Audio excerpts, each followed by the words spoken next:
And right now, we're going to throw it to a conversation we had with Ford's President and CEO Alan Mulally. He is here in town for the New York Auto Show, which is happening this week, and we took the time to speak with him about the future of transportation.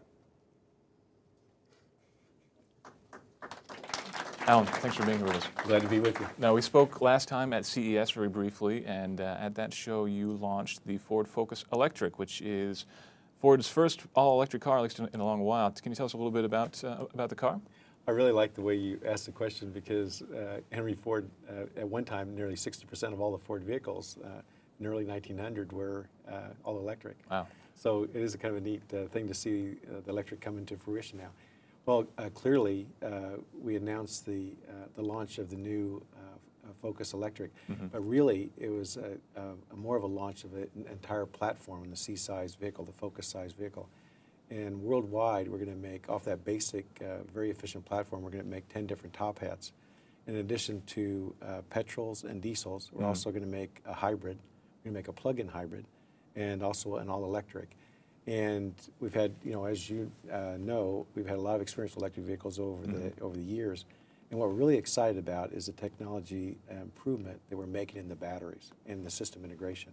So we have a chance now with the lithium-ion chemistry. We think that we have a chance to make a very viable plug-in hybrid and all-electric. And all three of those will be off the same production line, so the consumer can decide, depending on their lifestyle, where they live, the access to the grid and charging.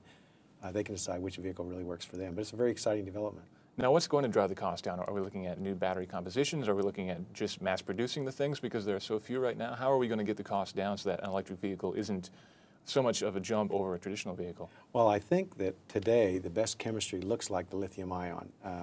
But clearly we're working on some new compounds going forward that have a chance to not only store more capability, but also be able to charge a lot faster, plus operate even more efficiently in cold and hot temperatures. So I think this battery innovation and technology advancement is going to be so important because you also can imagine that what we're all looking for is a system solution where you could actually use the batteries to store the electricity on the off-peak hours, move it between your home, the power stations, and your car, and then manage that use of energy. And once we get to that place, then we'll really drive down the cost and improve the efficiency. So at that point, the car kind of becomes like a mobile grid in itself, I guess, or it's actually providing power in some cases and using power smartly and that kind of thing? I think so. I love one of the headlines at CES was Ford, the mobile application of choice. That was pretty neat.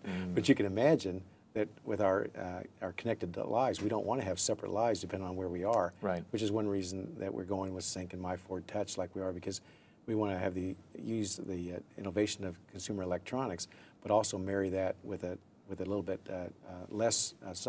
longer cycle time for development of the vehicles themselves. Right, and of course we're a consumer electronics site. That's what we love to cover. And you guys have My Ford Mobile, which is the application that allows you to monitor the charging of the Focus Electric and also gives you some stats on some of the other cars as well.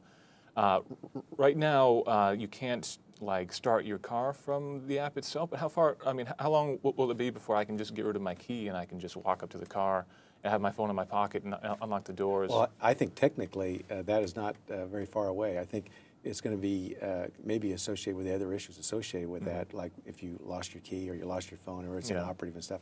One thing we found is to give in multiple ways of accessing your car, either from the outside with keyless entry or with the fob inside. So, but I think your point of having an integrated life with the communication around your vehicle. What's the status of your vehicle? Where are the charging stations that you have access to? What is could be your route home or your itinerary during the day?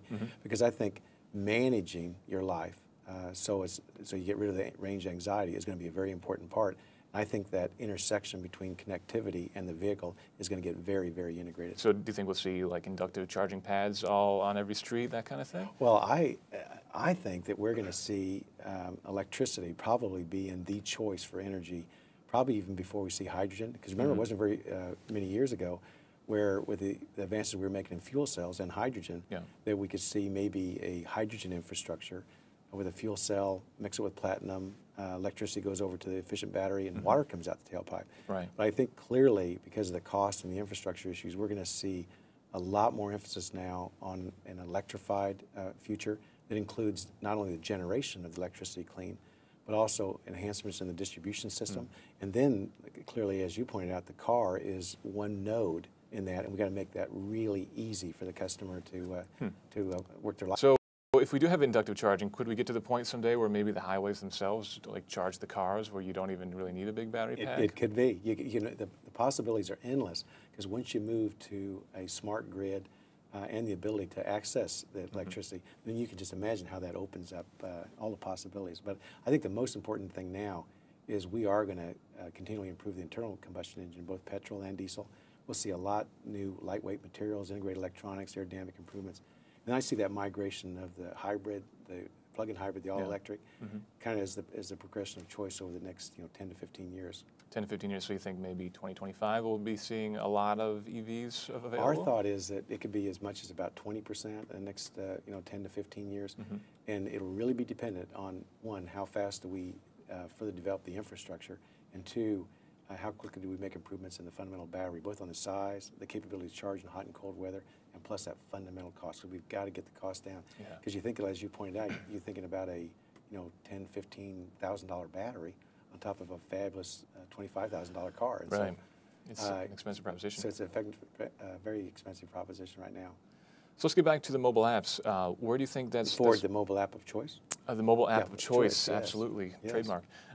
Where do you think that's going to go in the next couple of years? I mean, do you think more platforms? Do you think cooler new features? I mean, am I going to be able to get like a real-time view for my car on my phone, that kind of thing? I mean, what kind of cool new stuff do you think will be happening there? Well, it starts with really, as you put it, really neat stuff today, and just a few of them. We just had a chance to reveal the new Explorer. And a couple of the neat things is that we're using phased array antennas now on the back of the car, so we have one on each side.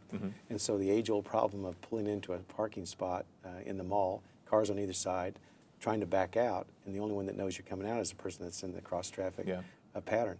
And now, once you're 5 inches out past the cars on either side, the phased array antenna is looking down 5 car widths wide, telling you there's somebody coming the other way.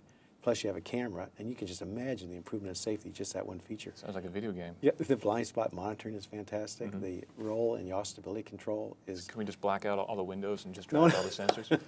Well, you probably do that at home, but the neat thing about the automobile is it actually frees you up to go where you want to go when you want to go. So I think the biggest thing we're going to see different is this integrated life where we are connected to our digital world, and we don't have a different life inside our car than outside our car. Yeah, and I think that a lot of people still think of Ford as being a very traditional company, but it's definitely been, I mean, seeing you guys at CES every year, obviously you were the first company that had a major presence at CES, and every year it gets bigger. And now we are seeing more companies. Audi had a big presence there last year. Tesla's starting to have a presence as well. But Ford has always had, or at least in the past couple of years, has had a big presence, and has always been the biggest presence there. And of course, this year you launched the Focus Electric there, which was fantastic, which is big too. So it's great to see such a focus on technology, because I think a lot of our readers and a lot of our viewers are very interested in what can I do with my phone when I get in my car. I don't just want to throw it in the glove box and forget about it. I want to stream Pandora. I want to do that kind of thing. Absolutely. And one of the things that led us to that, Tim, was that we took a point of view about the future, about where digital technology was going.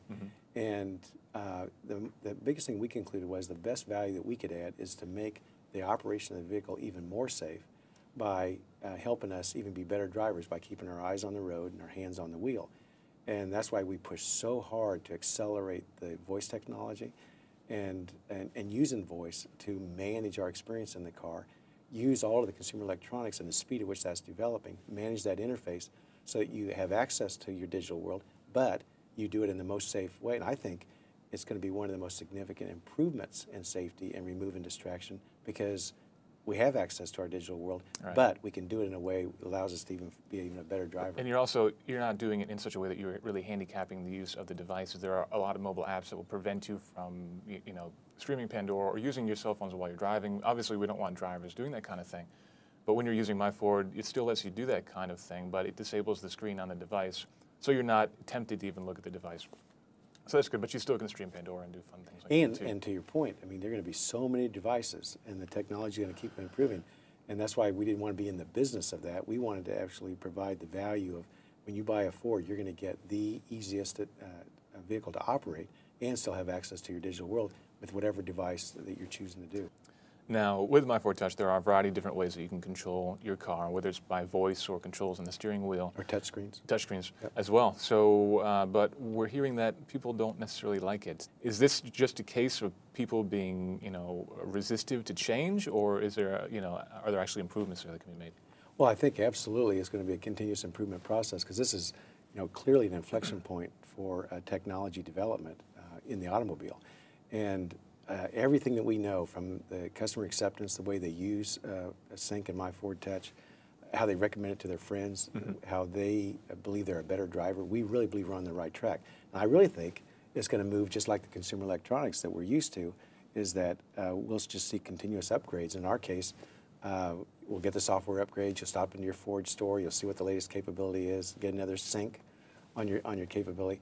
So firmware updates for your car? I think you're. Can you push those over the air right to my device? It's going to be a mobile application device, and we want to make it so seamlessly easy to not only continuously improve it, but also get access to it. Could we see some fragmentation issues where perhaps one model car has the latest version, but the other model doesn't get there, and drivers are angry at each other, that kind of thing? Well, I think that especially with the separating the vehicle systems away from the entertainment and the communication systems, and making sure that we always have as robust hardware capabilities as we can, that we want to do it always as we possibly can, like consumer electronics has shown us, is to do that with the software. We haven't seen a lot of change in dashboard technology over the past 50 years, but all of a sudden it's accelerating greatly, and now we've got touchscreens and capacitive controls and all this stuff, which is really, really accelerating rapidly on the dashboard. Where are we going from there? Well, the possibilities are really exciting, because you look at digital technology, the digital data buses, as well as the flat panel displays, and the miniaturization of that and the clarity of that. We even have one configuration where leaves grow in front of you. So instead of just watching your speed, right there you're seeing not only your speed, but you're also seeing the best way to drive your vehicle to improve your So why not just have the car drive itself and just have the driver? We really believe that the most important thing is that the driver is the center of attention in driving. It's good to be the center of attention. And we provide all the situational awareness to make you a better driver. That sounds great. Alan, thank you again for taking the time. It's been great to see you again. Absolutely. Thank you.